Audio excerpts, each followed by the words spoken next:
अस्सलामुअलैकुम दोस्तों।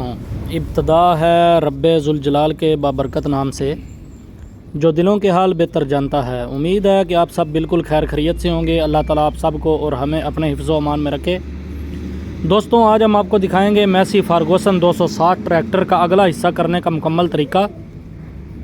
वीडियो के लास्ट तक मेरे साथ जुड़े रहें। और जो लोग मेरे यूट्यूब चैनल ट्रैक्टर जोन 485 पे न्यू हैं, प्लीज़ मेरे चैनल को लाइक करो, अपने दोस्तों के साथ शेयर करो, सब्सक्राइब करो और बेल आइकन को प्रेस करना ना भूलिएगा, ताकि मेरी आने वाली न्यू वीडियो आप तक बर वक्त पहुंच सके। वीडियो करते हैं स्टार्ट दोस्तों। वीडियो के लास्ट तक मेरे साथ जुड़े रहें।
Straight check gas na. Te वो टाइम नहीं लग रहा है और किसी काम को दिया था ना. ठीक है तो चलो अंदर लगा हम तो फ्लोर पे पड़ेंगे हां जी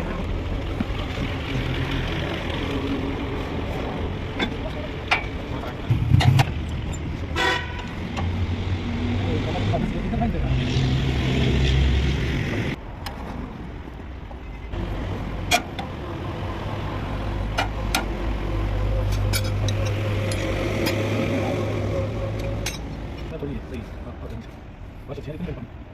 Vas a probar. No, no, no.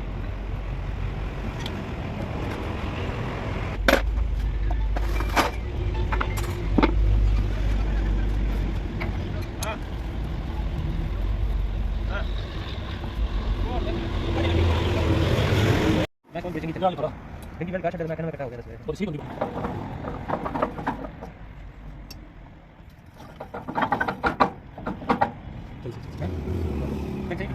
जरा कटा नहीं नहीं मतलब गाल उठा लेना ओ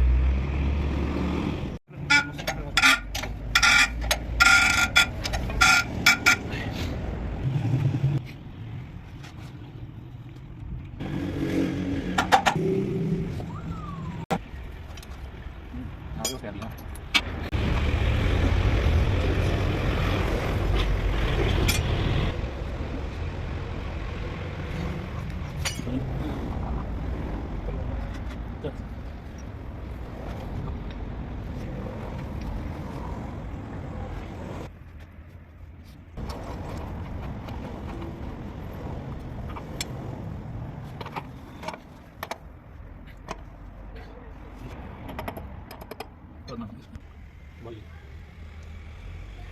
बहुत बस